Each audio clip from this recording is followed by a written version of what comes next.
जय Hind defence lovers. आज की टॉप हेडलाइंस कुछ इस प्रकार है। भारत और रशिया के बीच ब्रह्मोस 2 को लेकर डिस्कशन। ऑपरेशन सिंदूर के दौरान पाकिस्तान और चीन के अलावा इन देशों ने भी करा था भारत पर साइबर अटैक। पाकिस्तान के चाइनीज हेलीकॉप्टर्स हुए ग्राउंडेड। भारत में बनेंगे इसराइल के एडवांस पल्स रॉकेट सिस्टम। और F-35 की भी 2 स्क्वाड्रंस को इंपोर्ट करने पर चल रहा है गंभीरता से विचार।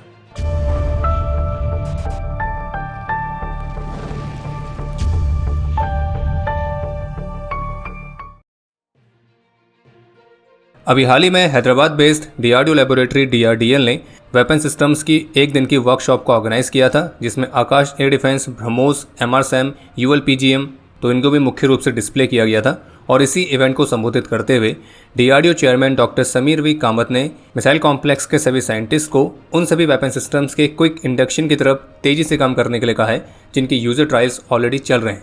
और डॉक्टर कामत का ये भी कहना था कि हमारे साइंटिस्ट को और भी ज़्यादा एजाइल, और भी ज़्यादा स्टेलियर और भी ज़्यादा फास्टर मिसाइल्स जैसे कि हाइपरसोनिक मिसाइल्स तो उनको विकसित करने की तरफ ध्यान केंद्रित करना चाहिए, ताकि हम दुश्मन के एडवांस एयर डिफेंस सिस्टम के थ्रेट्स को भी काउंटर कर सकें। वैसे आपको बता दें कि हाइपरसोनिक मिसाइल्स को विकसित करने के मामले में DRDO ने हाल ही में अच्छी खासी प्रोग्रेस करी है। वहीं इसके अलावा एक अपडेट ये है जिसमें रशियन मीडिया RT इंडिया की तरफ से बताया गया है कि इस वर्ष रशियन राष्ट्रपति व्लादिमीर पुतिन की भारत यात्रा के दौरान ब्रह्मोस 2.0 जो कि हाइपरसोनिक क्रूज मिसाइल होगी तो उसको भी मुख्य रूप से डिस्कस किए जाने की उम्मीद है। और 2025 में भारत और Russia BrahMos 2 hypersonic cruise missile परियोजना को फिर से शुरू करने के लिए एक नए समझौते पर पहुंच सकते हैं। और ब्रह्मोस 2 की जो टेक्नोलॉजी है वो काफ़ी हद तक रशिया के ज़िरकॉन मिसाइल पर आधारित होगी और लो रडार सिग्नेचर और कमाल की मैन्यूरेबिलिटी के साथ ब्रह्मोस 2 को इंटरसेप्ट कर पाना हमारे एडवर्सरीज के लिए लगभग इम्पॉसिबल होगा। और ब्रह्मोस 2 की भी मारक क्षमता लगभग 1500 किलोमीटर तक होगी। जैसे कि आप सभी इस बात से अवगत होंगे कि ऑपरेशन सिंदूर के दौरान भारत के एडवर्सरीज ने हर तरह के डोमेन से हमला करने का प्रयास किया था, जिसमें साइबर वॉरफेयर भी उसका एक बहुत महत्वपूर्ण हिस्सा था। और इस पूरे ऑपरेशन के दौरान चीन और पाकिस्तान द्वारा समर्थित पाकिस्तानी हैकर ग्रुप्स ने भारत पर कई सारे साइबर अटैक्स लॉन्च किए थे। लेकिन अभी हाल ही में इंडिया टुडे की तरफ से एक रिपोर्ट जारी की गई है जिससे ये जानकारी सामने आई है कि इन साइबर अटैक्स में केवल चीन और पाकिस्तान ही शामिल नहीं थे, बल्कि और भी देश हैं जो कि भारत के खिलाफ इस तरह के साइबर अटैक्स में शामिल थे। इस रिपोर्ट में गवर्नमेंट सोर्सेज के हवाले से यह बताया गया है कि पहले तो ये कि इन हैकर ग्रुप्स ने 1.5 मिलियन से अधिक साइबर अटैक्स भारत के खिलाफ लॉन्च किए थे, जिसमें भारत के कुछ क्रिटिकल इंफ्रास्ट्रक्चर्स जिनमें defence, power, telecom, finance, transportation तो इनको मुख्य रूप से टारगेट करने का प्रयास किया गया था। और ये साइबर अटैक्स एक्चुअल में पहलगाम हमले के बाद से ही काफ़ी ज़्यादा शुरू हो गए थे। और इन हमलों को लॉन्च करने में जो फॉरेन हैकिंग ग्रुप्स शामिल थे तो उनमें पाकिस्तान के APT-36 और team insane Pakistan and hoax 1337 के अलावा चीन की APT-41 और मस्टैंग पांडा, मलेशिया की रिपरसैक, ईरान की वल्चर, टर्की की टक हैक टीम और बांग्लादेश के भी हैकर ग्रुप के अलावा डिसेंट्रलाइज R3 वॉक्स एनोनिमस ग्रुप भी शामिल था। और इनकी तरफ से भारत के साइबर स्पेस में एक मैसिव अमाउंट में अटैक्स लॉन्च किए गए थे। और इन हमलों को रोकने में जो भारत की cyber security agencies front line पर थी तो उनमें Indian cyber crime coordination centre CERT इन, डिफेंस साइबर एजेंसी NCIIPC और data security council of India मुख्य रूप से शामिल है। और एडवर्सरीज द्वारा किए गए इन साइबर हमलों में हर तरह के हमले शामिल थे, चाहे वो भारत की आर्म्ड फोर्सेस के ट्रूप्स को टारगेट करने के लिए लॉन्च किए गए फिशिंग कैंपेन्स हो या फिर मालवेयर के साथ इक्विप्ड डॉक्यूमेंट्स को भेजना हो ताकि भारत के सेंसिटिव इन्फॉर्मेशन के अंदर वो घुसपैठ कर सकें, या भारत की कोई सेंसिटिव इन्फॉर्मेशन को चुरा कर उसे डार्क वेब पर भेज सकें। और ऐसा ही एक डेटा T-90 टैंक्स के अपग्रेड प्लान्स और भारत की कुछ अंडर डेवलपमेंट वाली परियोजनाओं को लेकर डार्क वेब पर लीक भी हुआ था। और बताया गया कि 1.5 मिलियन से अधिक इन साइबर हमलों में से केवल 150 हमले ऐसे थे जिसमें एडवर्सरीज सफल हो पाए थे। और ऐसा नहीं है कि हमने केवल डिफेंस ही किया है, बल्कि रिपोर्ट के मुताबिक जवाबी कार्रवाई में भारत के जो हैकिंग ग्रुप्स हैं तो उन्होंने भी पाकिस्तान पर साइबर अटैक्स लॉन्च किए थे, जिनमें उनकी मिलिट्री और गवर्नमेंट के क्रिटिकल डिजिटल एसेट्स को टारगेट करके ब्रीच किया गया था। लेकिन फिर भी जिस तरह से कुछ हमले जो हम नहीं रोक पाए थे और जिसमें DRDO जैसी महत्वपूर्ण डिफेंस रिसर्च इंस्टीट्यूट्स की वेबसाइट्स दुश्मन के हमलों की चपेट में आई थी, तो इसने भारत के साइबर सिक्योरिटी को और भी मजबूत करने की ज़रूरत को स्पष्ट किया है, क्योंकि जो भारत के साइबर स्पेस पर हमले हैं वो लगातार जारी हैं। पाकिस्तान का भारत के रफाल को लेकर जो प्रोपेगेंडा है या फिर यूँ कहें जो ऑब्सेशन है, जो कि होना भी चाहिए क्योंकि आखिरकार रफाल ने वहाँ पर रह रहे बहुत सारे सुमोरों को होरीफाइड करने में एक बहुत बड़ी भूमिका निभाई है। तो अब इसी एंटी रफाल प्रोपेगेंडा के तहत पाकिस्तान का एक प्रोपेगेंडा यूट्यूब चैनल है जिसके द्वारा ये क्लेम किया गया कि जो भारत है वो अपने रफाल फाइटर जेट्स को ग्राउंड करने की योजना बना रहा है। लेकिन आपको स्पष्ट कर दें कि ये पूरी तरह से फेक न्यूज़ है। भारत की ऐसी कोई भी योजना नहीं है और भारतीय वायुसेना के सारे रफाल्स फुली ऑपरेशनल हैं। हाँ, अगर ज़रूरत पड़ेगी तो पाकिस्तान के कुछ एसेट्स को ग्राउंड जरूर करवा सकते हैं, या यूँ कहें सेंटर ऑफ ग्रेविटी दोबारा से दिखा सकते हैं। बाकी एक और अपडेट है कि भारत के रफाल्स तो फिलहाल अभी ग्राउंड नहीं होने वाले, लेकिन हाँ, पाकिस्तानी नेवी के जो चाइनीज़ हेलीकॉप्टर्स हैं वो जरूर ग्राउंडेड पड़े हैं। और हम बात कर रहे हैं पाकिस्तानी नेवी द्वारा चाइना से लिए गए Z9EC आर्म्ड हेलीकॉप्टर्स के बारे में, जो कि चाइना के हार्बिन Z9 का एंटी सबमरीन वॉरफेयर वाला वेरिएंट है, जिसको लेकर शुरुआत में यही क्लेम किया जाता था कि पाकिस्तान ने बहुत ही हाईटेक हेलीकॉप्टर चाइना से लिया है, जो कि भारतीय नौसेना के खिलाफ पाकिस्तान की एंटी सबमरीन वॉरफेयर कैपेबिलिटीज़ को एक नेक्स्ट लेवल पर ले जाएगा। इस हेलीकॉप्टर को टॉर्पेडोज से भी इक्विप करने की बात की गई थी। बाकी pulse compression radar, low frequency के dipping sonar, radar warning receiver, Doppler navigation system, तो इस तरह के कॉन्फ़िगरेशंस भी इसमें दिए गए थे।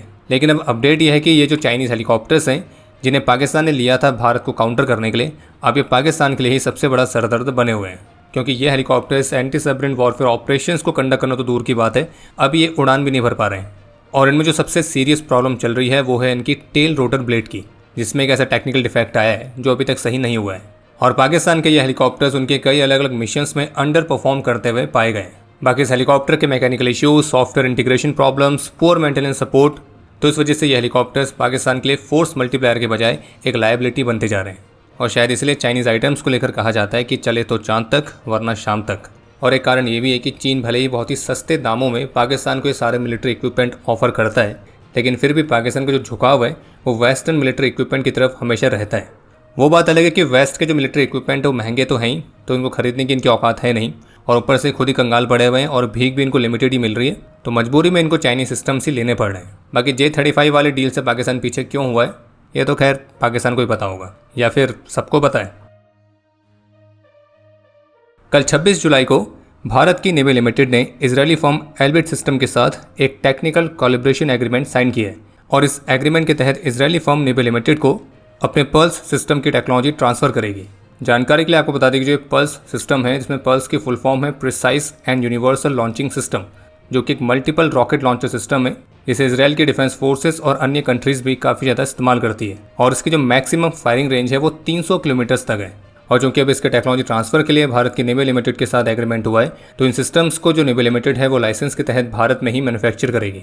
और इन पल्स रॉकेट लॉन्चर सिस्टम्स को मुख्य रूप से इजरायली क्लाइंट के लिए ही मैन्युफैक्चर किया जाएगा। और जबकि इससे पहले नेवी लिमिटेड भारत के स्वदेशी Pinaka multi barrel rocket launcher systems के लिए भी लाइसेंसिंग एग्रीमेंट साइन कर चुकी है। यानी कि कहने का मतलब यह है कि भारत के लिए स्वदेशी वेपन्स भी बन रहे हैं और विदेश के लिए विदेशी वेपन्स भी बन रहे हैं।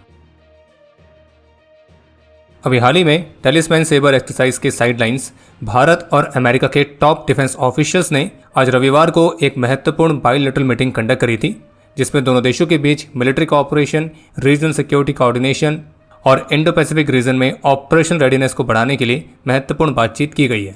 और जैसे कि आप सभी जानते हैं कि अभी हाल ही में रिपोर्ट्स आई थी कि जो भारत है तो वो कुछ लिमिटेड नंबर्स में फॉरेन सोर्सेज से 5th जनरेशन फाइटर्स को इंपोर्ट करने की संभावनाओं को भी देख रहा है। और अभी तक दो ही नाम सामने आ रहे थे, रशिया का Su-57 और अमेरिका का F-35, जिसमें से Su-57 के चांसेस सबसे ज़्यादा दिख रहे थे। लेकिन ऐसी भी रिपोर्ट्स हैं कि F-35 की भी 2 स्क्वाड्रंस को इंपोर्ट करने के लिए काफ़ी गंभीरता से विचार चल रहा है। इसके अलावा एक अपडेट यह है कि भारत और सिंगापुर की मिलिट्रीज़ ने एक्सरसाइज बोल्ड कुरुक्षेत्र 2025 की शुरुआत करी है, जो कि 4 अगस्त तक जारी रहेगी।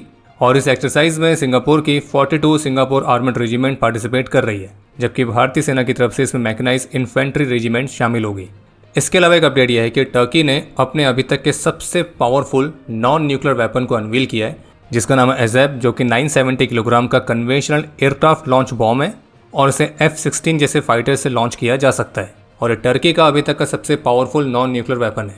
बाकी अब समय है आज के इतिहास का। आज के दिन 1998 में लद्दाख में देश के प्रति अपना कर्तव्य निभाते हुए लांस नायक प्रेमपाल ने अपना सर्वोच्च बलिदान दिया था और इन्हें मरणोपरांत वीर चक्र से सम्मानित किया गया। आज के दिन 2024 में जम्मू कश्मीर में अपने अदम्य साहस और वीरता का परिचय देते हुए राइफलमैन मोहित राठौड़ वीर गति को प्राप्त हुए थे। आज भारत के एक महान साइंटिस्ट, हमारे फॉर्मर प्रेसिडेंट और भारत के missile man doctor APJ Abdul Kalam sir की 10th डेथ एनिवर्सरी भी है, और जबकि आज भारत की CRPF का 87th रेजिंग डे भी है। और आपके लिए आज का प्रश्न है कि भारत का सबसे पावरफुल नॉन न्यूक्लियर वेपन कौन सा है। और अब समय है आज के टॉप 3 कमेंट्स का, जो ये रहे आपकी स्क्रीन पर।